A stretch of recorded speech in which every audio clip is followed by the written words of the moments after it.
నమస్కారం అండి. నా పేరు డాక్టర్ రవికుమార్ అండి. ఈరోజు మనం మెయిన్గా వెరికోజ్ వెయిన్స్ గురించి డిస్కస్ చేద్దామండి.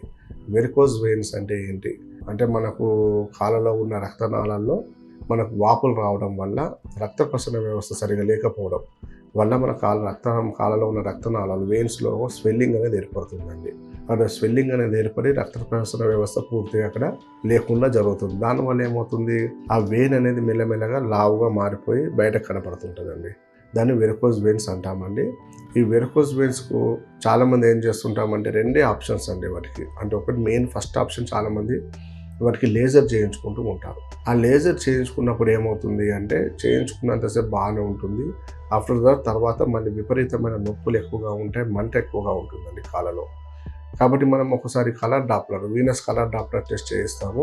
ఆ టెస్ట్ ద్వారా మనకు ఎంత డీప్లో ఉన్నాయి వెయిన్స్ అనేది చూస్తాం. సూపర్ఫిషియల్ ఉన్నాయా, డీప్ వీనస్ థ్రాంబోసిస్ ఉందా అని చెక్ చేస్తామండి. దాని ద్వారా ఏమవుతుందంటే వాళ్ళకి వెయిన్స్కి ఆపరేషన్ లేకుండా మన మందుల వల్ల తగ్గుతుందా అనేది మనకు చెప్పడం అనేది జరుగుతుందండి. చాలామంది ఏంటంటే మనం వెరికోజ్ వెయిన్స్కు ఆపరేషన్ అనేది పర్మనెంట్ సొల్యూషన్ కాదు.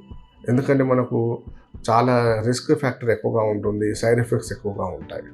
కాబట్టి ఎందుకంటే మనము రక్త ప్రసరణ వ్యవస్థ, మన కిడ్నీ ఫిల్టర్ చేసిన తర్వాత రక్తం కిందికి రావడము, ఆ వచ్చిన రక్తం పైకి నెట్టేయడం, అంటే మన హార్ట్ పంపింగ్ అనేది జరగడం అనేది జరుగుతుందండి. కింద నుంచి హార్ట్ కంటే పైకి వెళ్ళేటప్పుడు ఆ రక్తనాళాల్లో సర్క్యులేషన్ సరిగ్గా లేకపోవడం వల్ల, ఆ రక్తనాళాల్లో ఉన్న వాల్వ్స్ అబ్నార్మల్గా ఉండడం వల్ల, మన పైకి పంపించే రక్తము వాల్వ్స్ అనేటివి కరెక్ట్ లేకపోవడం వల్ల అక్కడ అబ్స్ట్రక్షన్ అడ్డుపడిపోవడం వల్ల వాల్వ్స్ అక్కడ మొత్తం స్వెల్లింగ్ అనేది జరుగుతుందండి వెయిన్స్లో.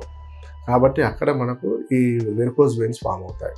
కొంతమందిలో ఏమవుతాయంటే అది వెరికోజ్ వెయిన్స్ వల్ల ఆ మొత్తం అక్కడ రక్త ప్రసరణ వ్యవస్థ పూర్తిగా నశించిపోయి అక్కడ స్కిన్ మొత్తం పాడైపోతుంది.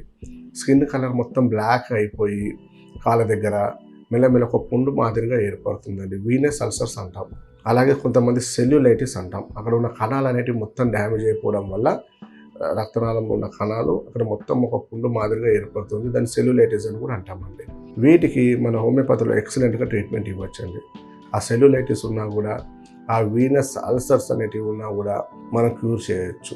అలాగే కొంతమంది ఆ స్కిన్ అంతా బ్లాక్ అయిపోయి మచ్చలుగా ఉంటుంది, అక్కడ కొంచెం నొప్పి ఎక్కువగా ఉంటుంది, అలా కొంచెం సూదులు పొడిచినట్టుగా మంట ఎక్కువగా ఉంటుంది, వాటి వల్ల ఎక్కువసేపు నిలబడలేరు, ఎక్కువ దూరం నడవలేరు. ఇలాంటి కండిషన్ ఎక్కువగా వాళ్ళు ఇబ్బంది పడుతుంటారండి. వాళ్ళకి ఏంటంటే వాళ్ళకు ఆపరేషన్ కూడా అక్కర్లేదు. అవి లోపల ఇన్ఫెక్షన్ తగ్గిపోయి సర్క్యులేషన్ కరెక్ట్ ఉండే విధంగా, రక్త ప్రసరణ వ్యవస్థ సరిగ్గా జరిగే విధంగా, ఆ వాల్వ్స్ అనేటివి క్లియర్ అయ్యే విధంగా మనం మెడిసిన్స్ ఇవ్వడం అనేది జరుగుతుందండి. దాని ద్వారా వాళ్ళకు మళ్ళీ ఫ్యూచర్లో ఇంకా వెరికోజ్ వెయిన్స్ పెరగకుండా ఆపేయడం జరుగుతుంది. అలా స్కిన్ మొత్తం క్లియర్ అయ్యే విధంగా కూడా ట్రీట్మెంట్ ఇవ్వడం అనేది జరుగుతుందండి. కాబట్టి దానివల్ల కొంతమంది ఏం చేస్తుంటారు, అలానే విపరీతంగా పెరిగిపోయి ఆ వీనస్ అల్సర్స్ ఎక్కువగా అయిపోయి కొంతమందిలో గ్యాంగ్రీన్, మన కాలు దగ్గర కూడా గ్యాంగ్రీన్ లాగా ఫామ్ అయిపోయి ఆ కాలు తీసేయడం కూడా జరుగుతుందండి కొంతమందికి. అలాంటి స్టేజ్లో కూడా గ్యాంగ్రీన్ ఫామ్ అయిన వాళ్ళకు కూడా ఆ స్టేజ్లో కూడా హోమియోపతిలో మంచిగా వర్కౌట్ అవుతుందండి. దానివల్ల మొత్తం గ్యాంగ్రీన్ క్యూర్ అయిపోయి కాలు నార్మల్ అయ్యే విధంగా కూడా కొంతమంది పేషెంట్స్కి చేశాం. కాబట్టి మీకు ఈ వెరికోజ్ వెయిన్స్ ప్రాబ్లమ్స్ ఉంటే కనుక ఒక్కసారి ఆ రిపోర్ట్స్ అన్ని తీసుకొని మన క్లినిక్ సంప్రదించండి. మనది వైభవ్ హోమియోపతి క్లినిక్ అండి. కాబట్టి ఒక్కసారి సంప్రదించినట్లయితే మీకు ఎంతవరకు మన టైం పడుతుంది, ఎలా మనం తగ్గించవచ్చు, ఎంతవరకు మనకు క్యూర్ అవుతుంది పూర్తి వివరాలు అనేది చెప్పడం జరుగుతుందండి. నమస్కారం అండి.